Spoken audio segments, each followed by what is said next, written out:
It's Magic 107.5, 97.5, the real sound of Atlanta. Ryan Cameron, Uncensored. As we are live and direct, Bonnie was like, we have to interview her. We're going to. She's coming in. And I was like, and she said, and here's some information on her. And I'm like, nah, she don't know this, my little sis. That's okay. I'm gonna let that slide. I just wanted to make sure. I didn't want nobody to hit me with a, oh, you ain't saying no information. But it's my fault. I didn't burst it. Ladies and gentlemen, in the building one time. Dondria's in the building. Dondria Nicole. I still do that. Okay. What's up, sis? What's up? Man, listen, I am so happy and proud of you. Thank you. From day one. Let me tell the backstory. I've known this young lady when we was acting in Lyrical Jones's play, and I didn't realize how big of a deal she is. Not was, but still is. And she climbs and elevates every day. Mm-hmm. You're working on the new project, Closest I've Been. Mm-hmm. And I listened to it on the way. I was banging it on the way in. Thank you. Congratulations. Thank you. I appreciate that. What's going on with this whole project?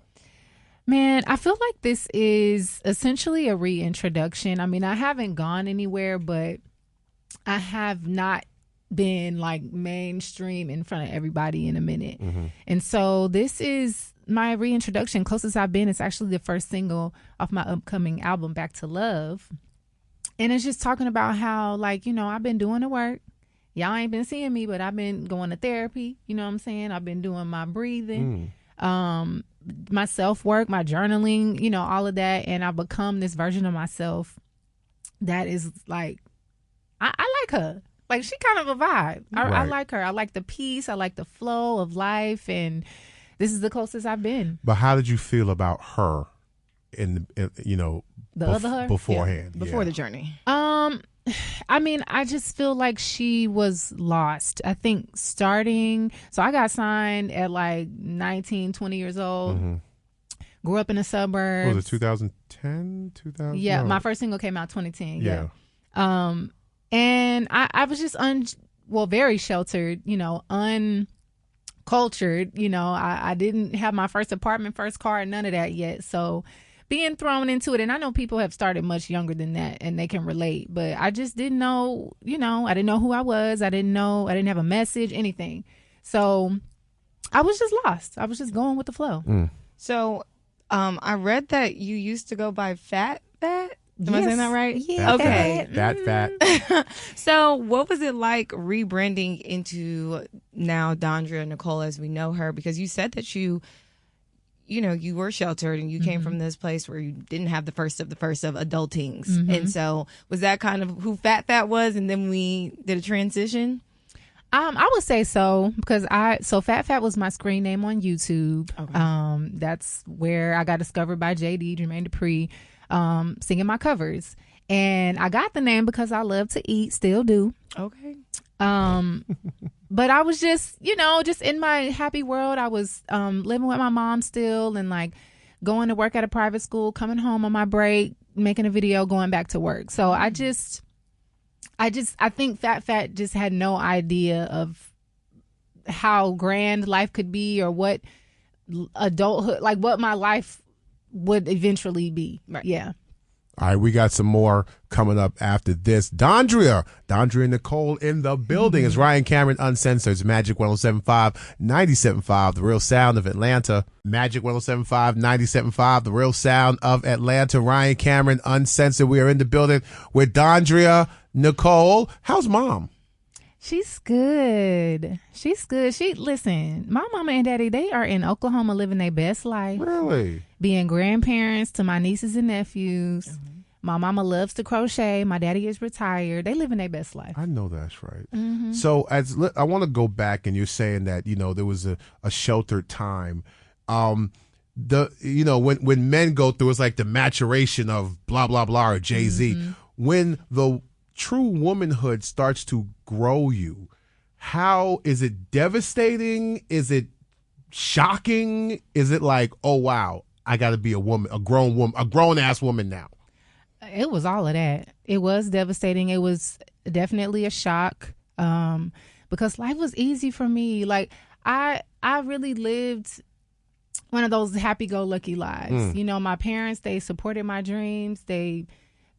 immediately threw me into voice lessons and all of that. Like, it was great. Right. And so once some of them adult responsibilities and challenges started coming, I was just like, whoa, I can call my parents, but you don't. I got to be a big girl. I got to put my big girl panties on. So it was definitely a shock. It was traumatic. I experienced a situation like with a roommate where they changed the locks on me. It was a lot that I had to like bump my head and figure out how to find my roar, speak up for myself, set boundaries. It was hard. I feel like I can definitely relate to that as I am transitioning into super, super duper adulthood.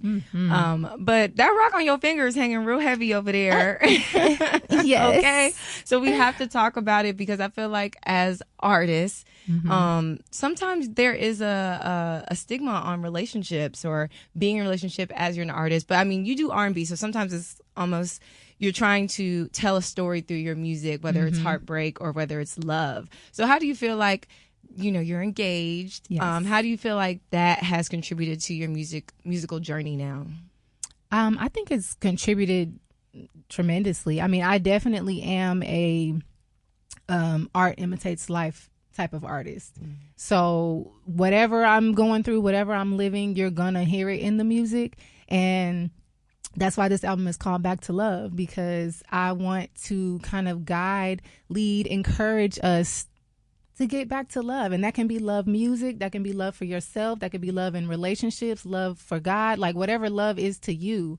But I want to kind of like encourage us to get back to that, because I'm getting back to it. How does your fiance feel sometimes being your muse in music? I think he likes it. I think he likes it. I put him in a video one time. And told him what I want him behind to do. The camera. Normally he's behind, but he's been getting a little bit in front of the camera lately. I think he's finding his space there too. Okay, I like that. But he's with it. He's super supportive. Like, whatever. All right, babe, let's do it. Right. Yeah. Yeah, I love that. We got more with Dondria right here. It's Ryan Cameron, Uncensored. It's Magic 107.5, 97.5, the real sound of Atlanta. It's Magic 107.5, 97.5, the real sound of Atlanta. Ryan Cameron, Uncensored. Dondria Nicole in the building. So, discovered by JD, and when all of these type of reality shows and reunion shows and all the roster comes out, have you come out with the roster? Have you, made it so like, hey, listen, I was one of the first. Like, how's that work out? It actually took me a while to accept and embrace that I was one of the first and like say it out loud, because I don't even think I had the confidence, even though it's true, I didn't have the confidence to like, do y'all know who I like? I was still like kind of shy to, do that. So, it's been a minute, but now I am, the facts are the facts. And I was one of the first. I am a YouTube pioneer.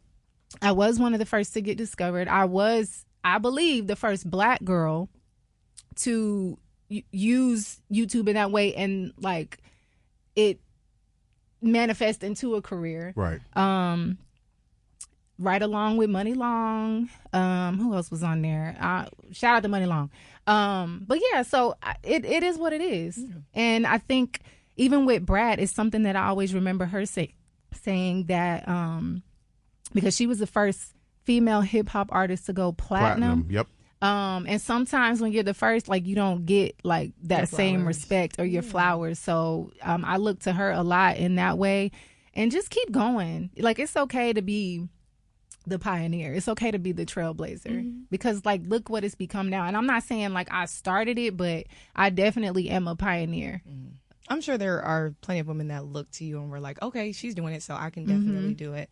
And being able to be discovered by JD, and now you're independent. So how does that feel? Because going from being under a label that maybe has more support, and now you're doing it yourself, but you get to do it creatively yourself. What does that feel like? It's everything. There's times when it's challenging because you don't have that same support.